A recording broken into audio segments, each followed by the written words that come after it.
Do you think that Khan let pro get away with too much with saying they just have to prove one of the three things? You could argue that if you say that it should be extended to any given non-human, you are necessarily having some kind of potential snowball effect where it affects other populations as well. What makes a debate fair? From structured debates to informal YouTube arguments, the world is full of different debate formats. Today, I'll be speaking with a user named Whiteflame who actively votes on structured online debates at DebateCraft.com. DebateCraft has clear standards for voting and an official leaderboard for debaters in an attempt to ensure that debaters are judged fairly. For example, voters must write out their reasoning for their vote to be counted.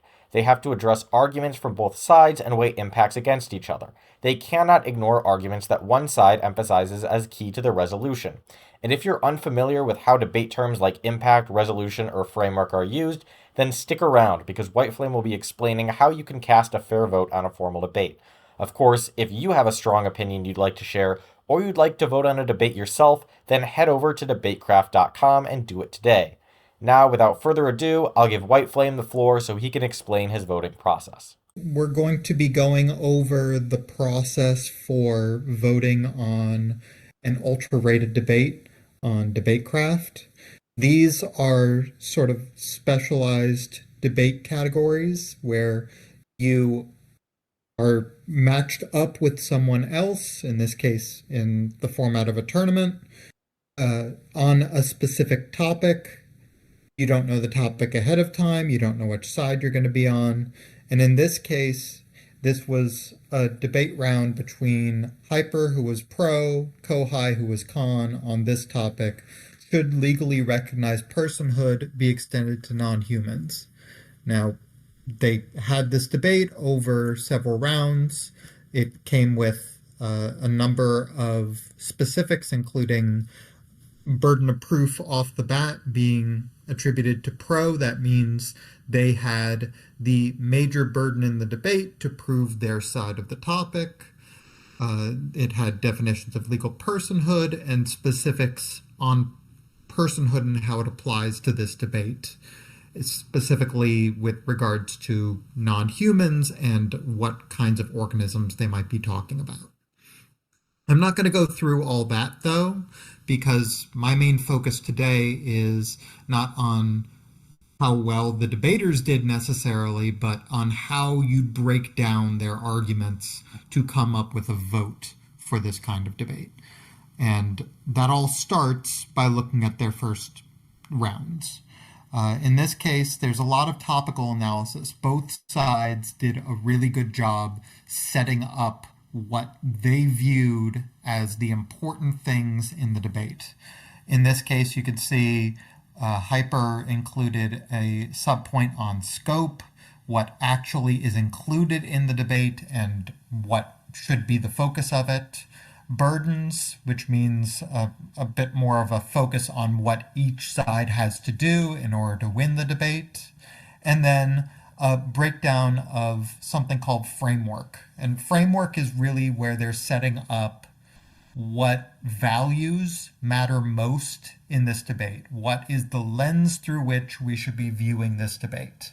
And this is really where I want to start in terms of breaking down what's happening here, because Hyper sets up a very clear framework for this debate, which is utilitarianism. And if you're not familiar, utilitarianism is this idea that we should try to get the maximum good for the most people. That's a pretty straightforward way to set up why things matter in a debate. There are consequences to actions, and what does that actually yield for us? Before you even get into the debate, it's about seeing how well this stacks up against an opposing argument. And you can see that in this case, Hyper makes some very specific points as to why this is a valuable framework. They mention that well-being is impartial, so it takes some of the bias out of any perspective on this debate, and it really focuses on the importance of end consequences. Hyper also gives a couple of sources to support each of the points, specific to what is utilitarianism and why it is impartial. So I'm considering that when I'm getting deeper into the debate. And then I also want to compare that with the framework of Hyper's opponent, Kohai. So Kohai also similarly gives arguments for scope and burden of proof. There is some disagreement there, which I can get back into a little later, but I really want to focus first on that difference in framework. The framework of Kohai here is significantly different. They mention deontological. If you're not familiar with that term, basically that just means the means are more important than the ends.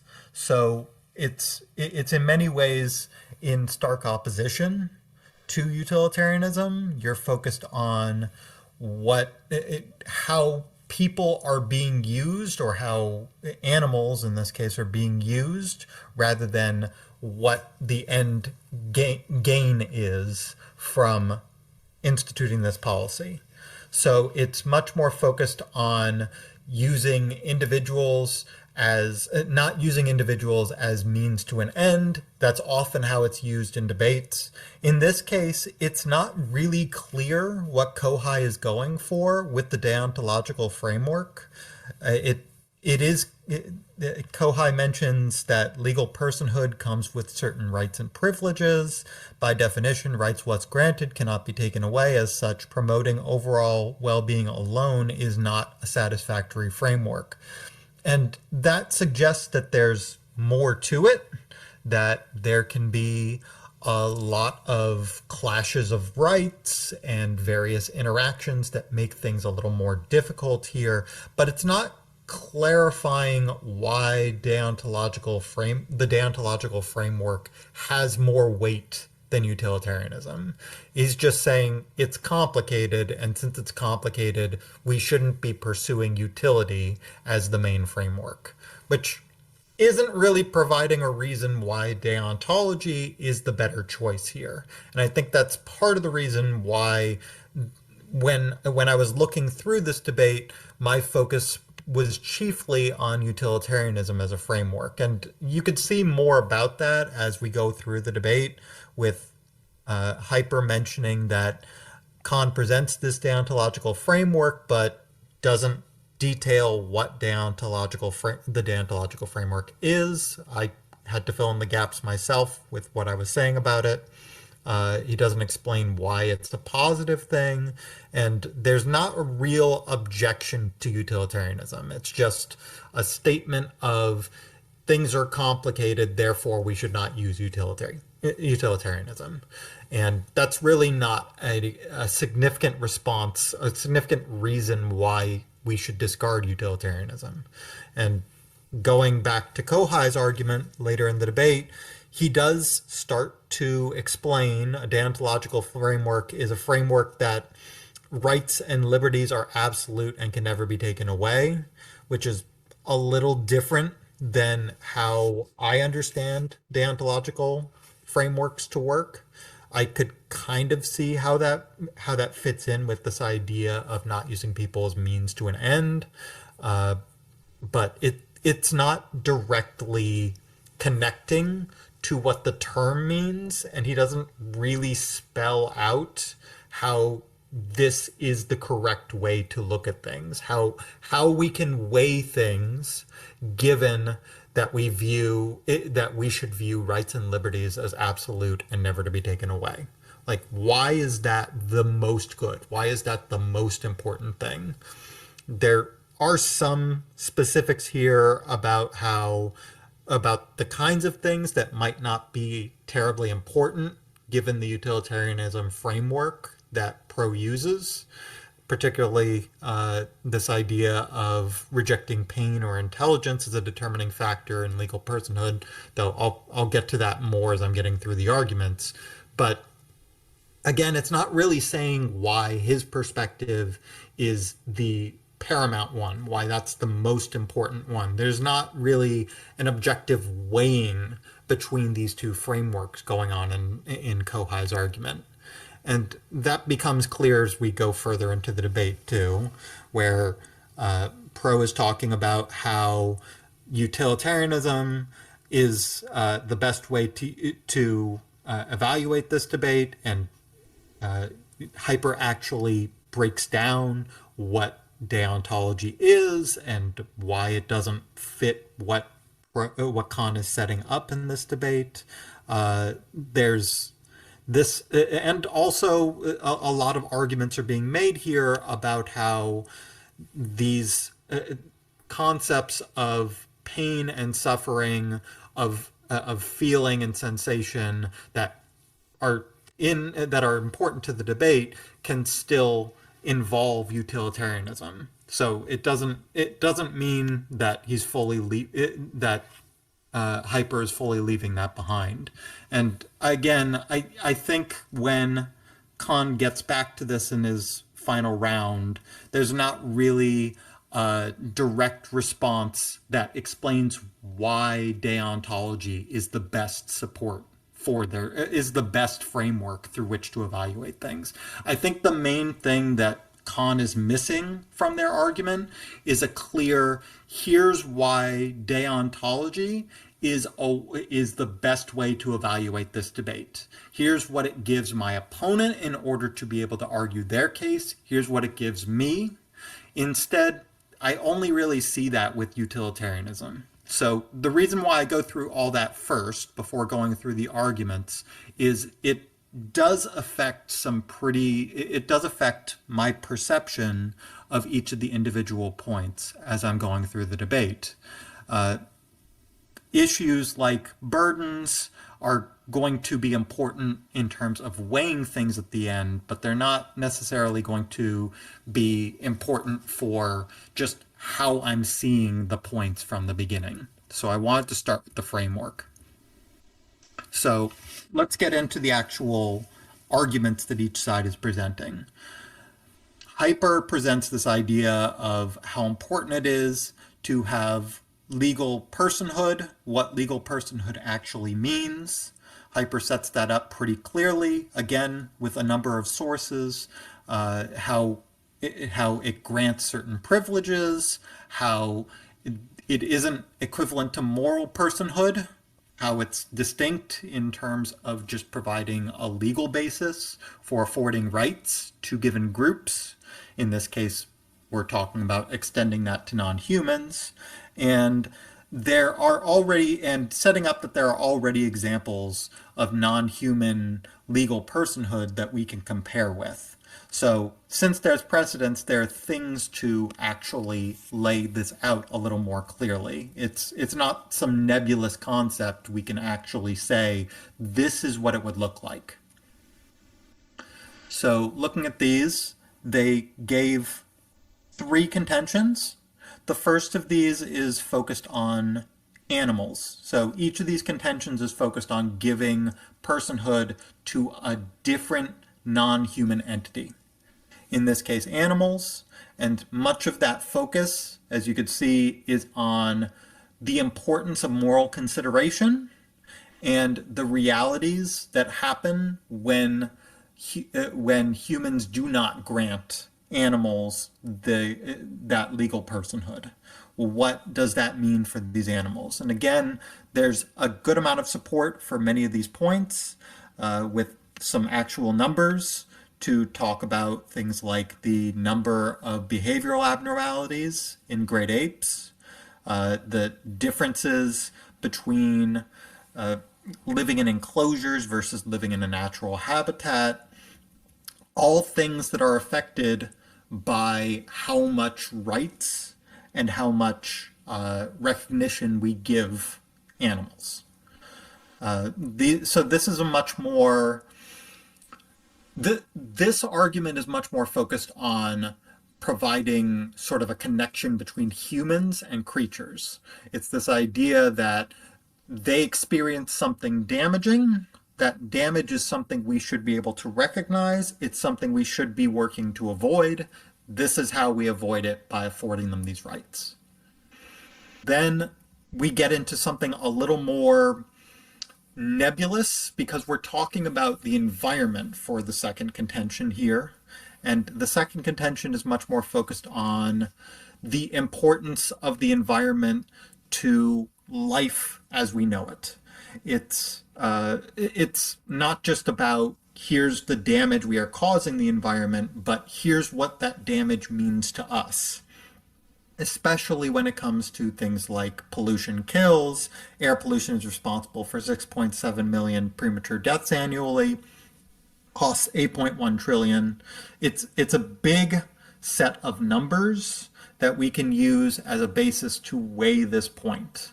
So it's not just there is damage to the environment is harmed, that is bad. It's the environment is harmed, here are the spin-off effects of harming the environment. Here are the ways it affects lives, especially humans, but also animals, because it's linking back to that first advantage. So affording them some sort of legal personhood, and Hyper does break that down to what legal personhood would look like for the environment, and how humans would mediate that.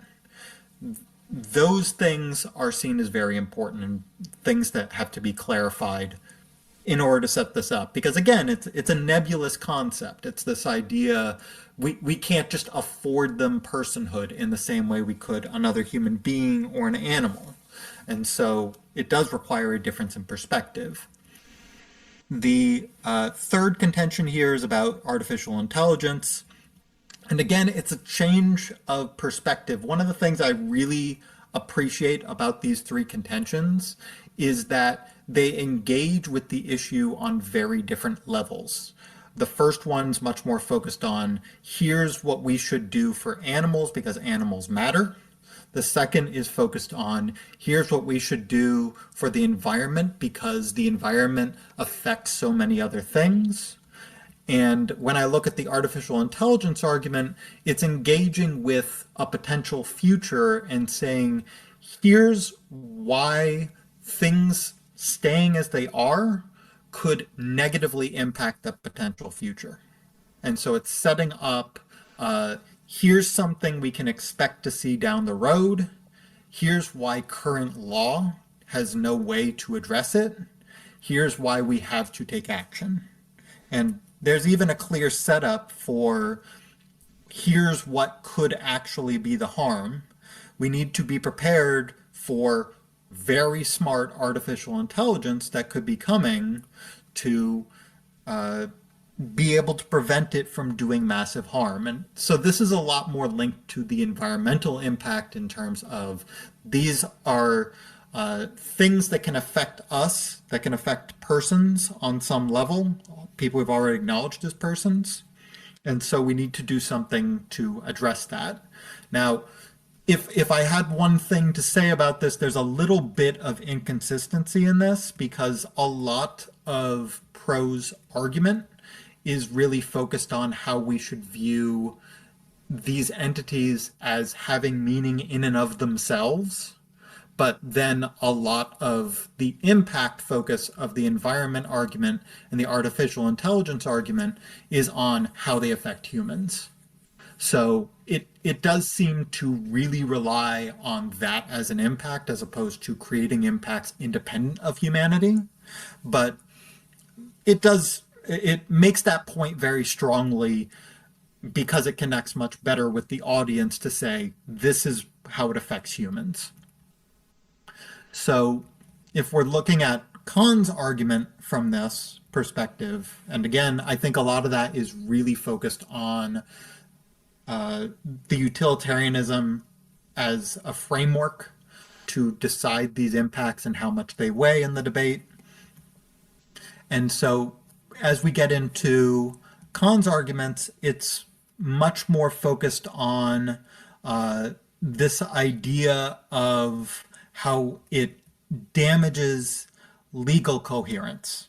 And so when we're especially looking down at these points, you can see Kahn is talking about undermining legal coherence, about having more frivolous lawsuits and dangerous precedent, legal personhood being redundant.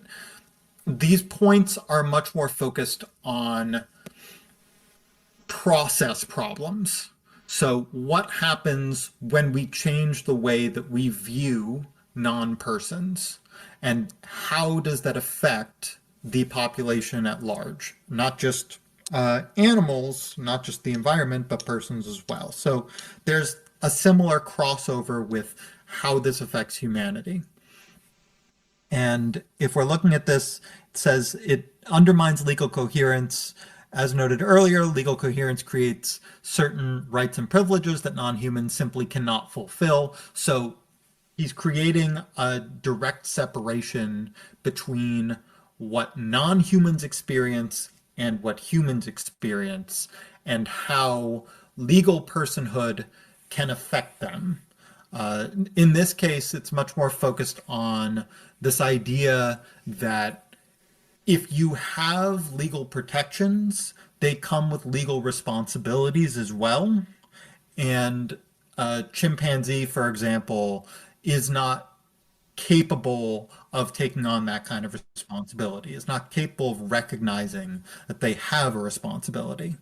And so it does change the way that they engage with the law and how that looks. Same, it extends, really, these points extend on impacts rather than being individual points by themselves. So it undermines legal coherence. By undermining legal coherence, that means there's going to be more lawsuits and dangerous precedents that can affect the way that zoos, aquariums, pet owners, conservation groups operate. It can affect a lot of how various groups engage with animals and environments. And then he mentions legal personhood being redundant because existing laws fill these problems. Now, I think that point is probably his weakest here, in part because there is a certain amount of recognition, even in this point, that not everything is covered by existing law. And so it's mainly a question of how could existing law be modified without providing personhood to animals, environments, AI, to improve this, to prevent all these harms. And I think in many ways, Khan really could have fleshed that out to explain more of how they would address those problems. And then there's a good deal of rebuttal here about that mainly, I think, cross applies a lot of these points. A lot of the points about legal coherence and about consistency in the arguments. Like, what do we consider intelligent enough for an animal to be granted personhood? And that actually was something that was addressed early by Pro. They said, I propose a plan that would grant legal personhood to highly intelligent species of animals. Highly intelligent, let's see, intelligent animals deserve moral consideration. Studies have shown that animals such as elephants and great apes are capable of showing self-awareness and emotion, two traits linked to the capacity for suffering and, by extension, moral consideration. So that's really the setup that Khan is going against here. And the response I'm seeing here is much more focused on whether other species are just not intelligent enough, like what makes the difference. I think Pro did set up a very clear standard. You can attack the standard. You could say that standard is not a good way to do it, but I think it's important to recognize, especially from Khan's perspective here, that they're not changing that standard.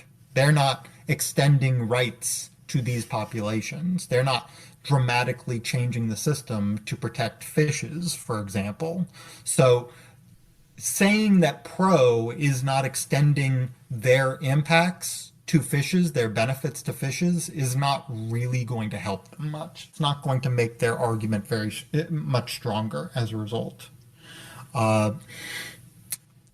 Then looking at the environment, it gets back to that point of legal incoherence, about risking development of a nightmare because there can be a lot of it seems like that's also pretty focused on legal incoherence and more lawsuits happening as a result of this.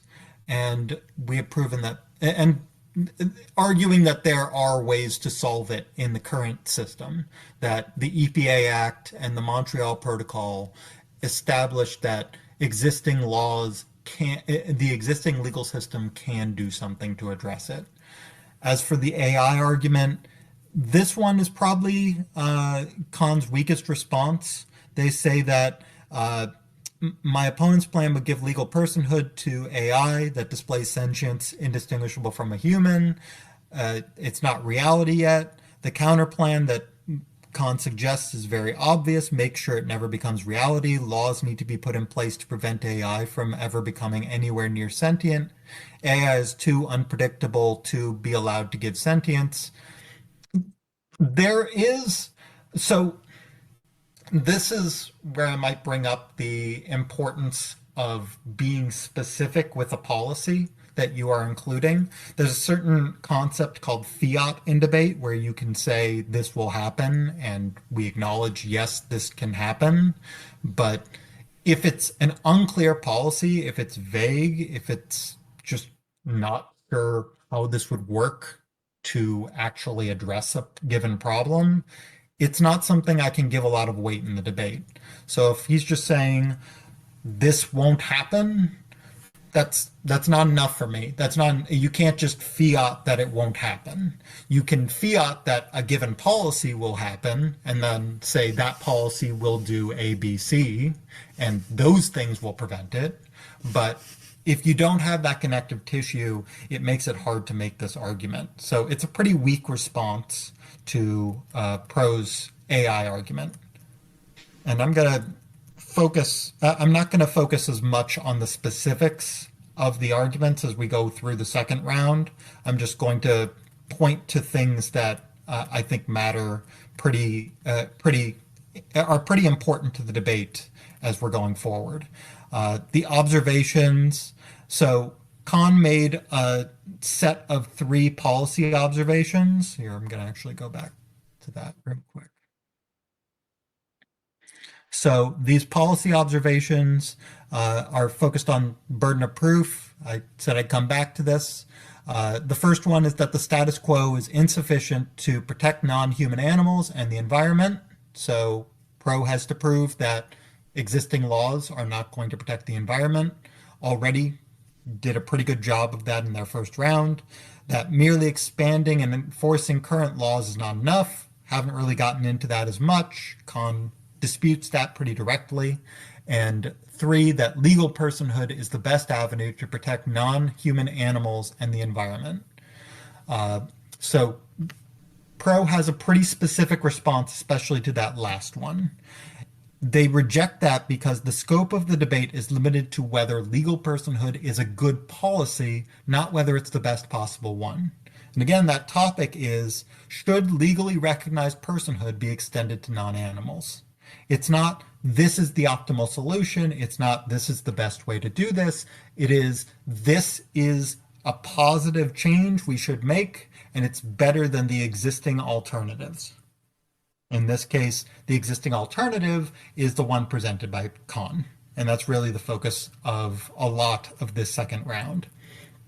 So the response to undermining legal coherence, there's a lot of points that Pro makes about how it's important to have anything in the system to prevent harms to animals and the environment.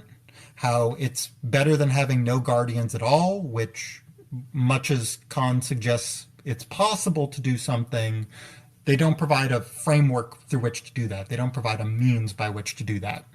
And there's there's a lot of responses on the responsibility of the party itself. We can still grant personhood to an entity without demanding that they take responsibility for their actions. We could protect someone just as we protect children without expecting that those entities take responsibility and act like adults in this situation.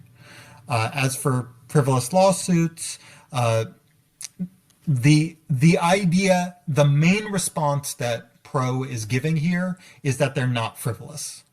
A lot of Khan's argument was a lot of lawsuits are going to be made against this. That's going to be a problem because it's going to take up a lot of court time.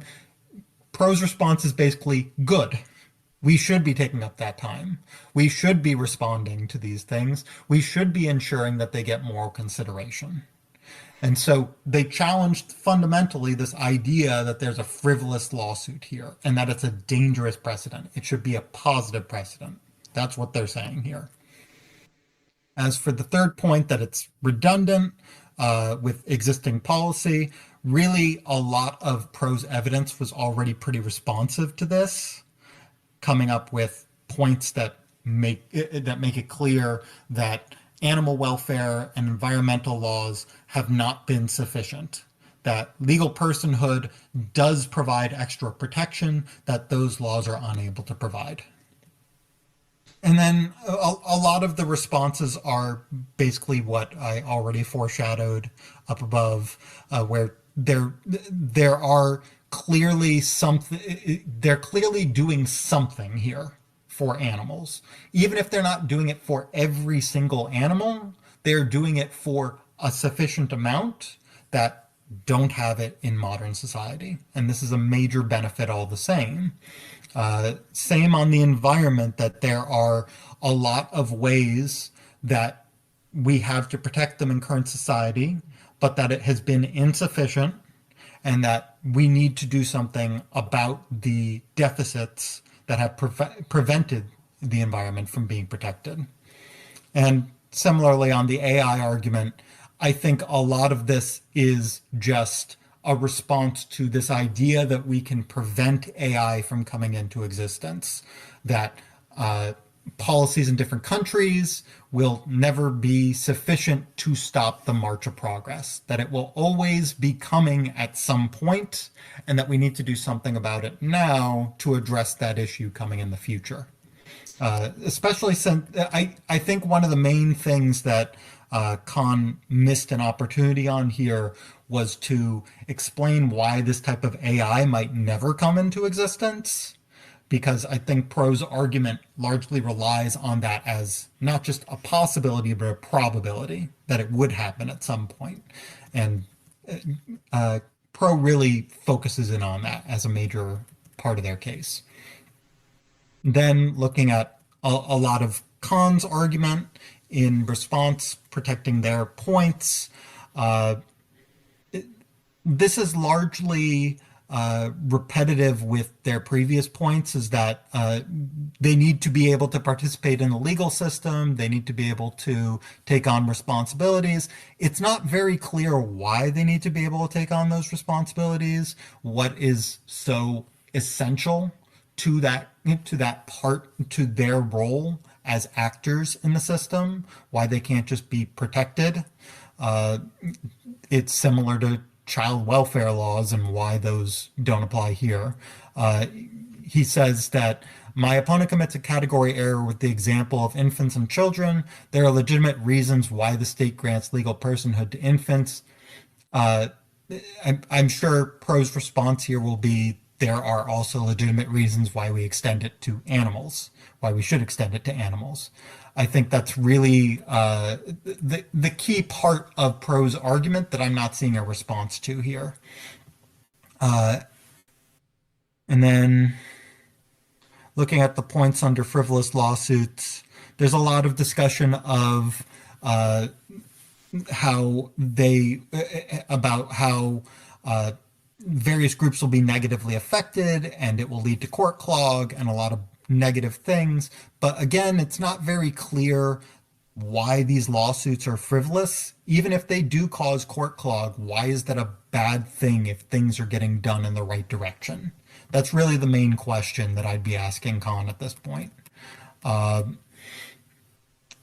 We see a syllogism from Khan about how all animals are capable of feeling are morally relevant. Some fishes are capable of feeling extreme pain. Therefore, some fishes are morally relevant. Again, there are two main problems with this. One is it's not really responding to the specific case that Pro made for why moral relevance should be extended. It's not just having intelligence, it's having a certain level of intelligence, a certain level of capability. But the second thing is, even if they're right, that just means Pro's being a little arbitrary. They're not extending it to as many animals as they should. Khan isn't extending it to any animals, so Pro still has that benefit over Khan. And I think that's a main point that they're not really addressing here. On the environment, there are points about how the existing laws are capable of doing something about this, how various environmental features bleed into each other, and how there's a lot of interaction between them. But again, that seems to just be complicating a lot of issues by saying these are things that could address it, or these are things that could get complicated, but not really explaining why we shouldn't offer these protections. It's just we need to be careful how we offer them. Okay? Existing laws aren't doing the job. Personhood helps existing laws do the job better. That's mainly Pro's response to a lot of this already. And then going into AI, there's really not a lot of development of Khan's counterplan here, which unfortunately makes it pretty weak. This idea that preemptively granting personhood to something that is hypothetical and doesn't even exist yet is logically incoherent, legally incoherent, but again, I don't see an impact to legal incoherence. There's got to be some kind of clear takeaway. Here's the harm that's going to be caused by being a little legally incoherent. So for the last round, I'm just going to focus on the main takeaways from each side. If you believe that we should be prepared for an uncertain future while being realistic about what we can do, vote Pro. So there's this large focus on how the status quo has not addressed AI as an issue and is engaging with this idea that there is a coming threat. That threat is something we can't handle now. It could be devastating for humanity if we don't handle it. Therefore, we need something. My opponent offers no means to do something about it. I offer something. That personhood may not be enough by itself, but it's offering something that's moving the needle. That's a positive development, and it's something that I can't see anything for on Khan's side. Looking at animals, if you believe courts should intervene to stop the continuing and preventable suffering of animals, vote Pro. Again, it's a lot of what I've seen here from Khan is mitigation.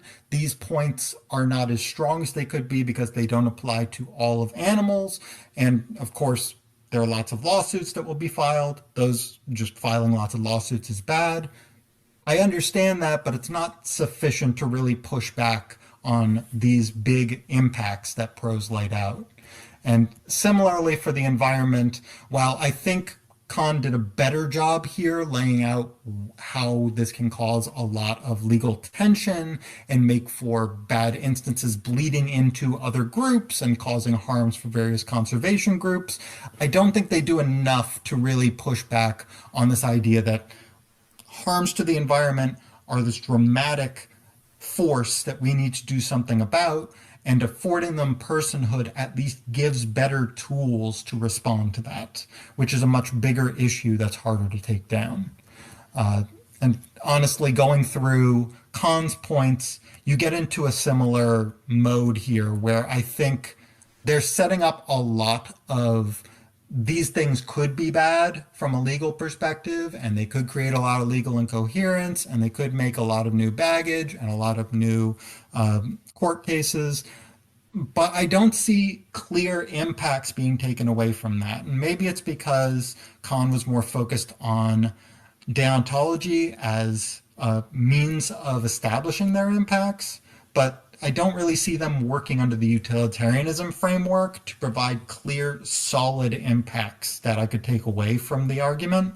And that ends up being the major difference in this debate. That's the main reason why I made my decision, and I ended up voting for pro.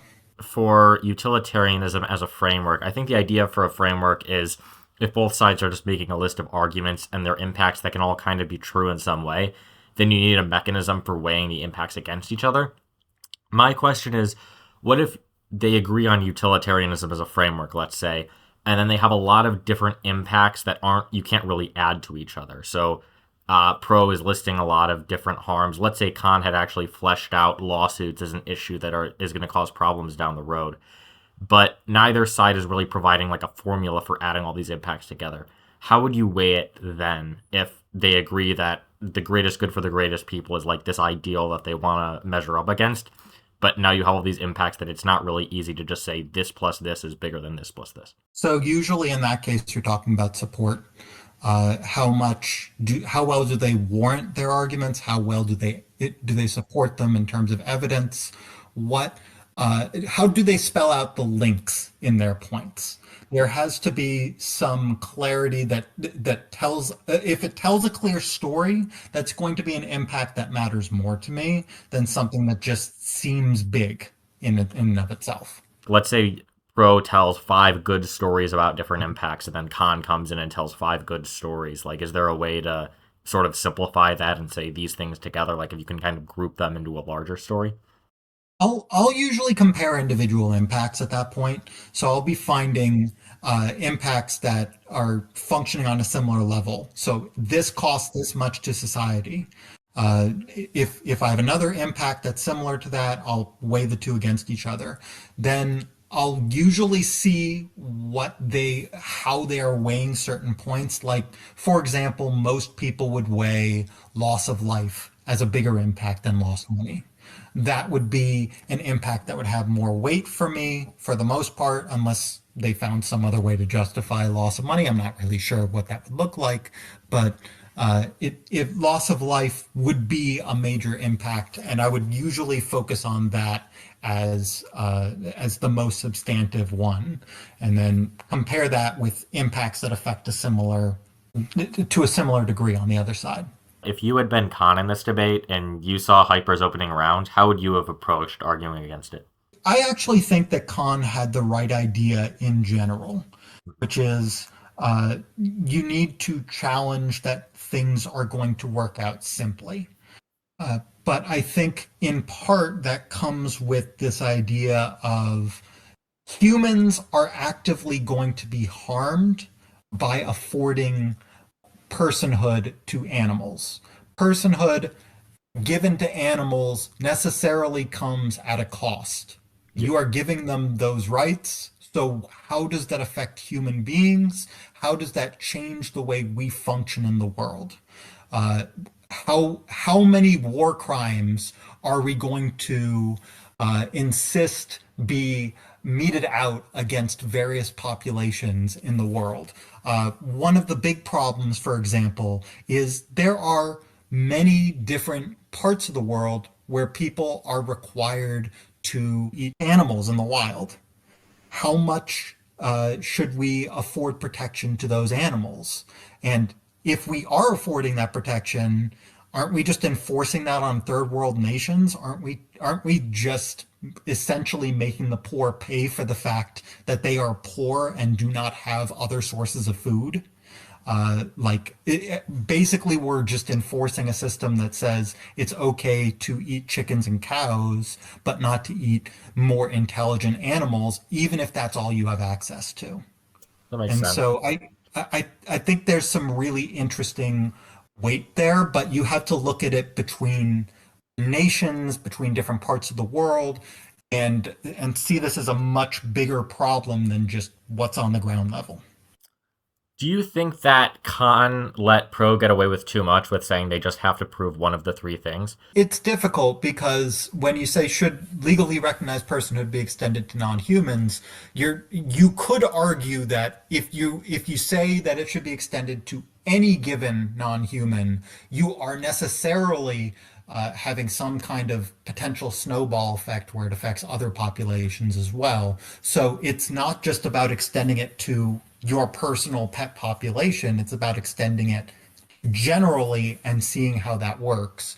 That being said, I mean, if their argument is that we need to be able to legally extend personhood to some other group, I think Pro has a point about that, that they could choose to extend that to a given population.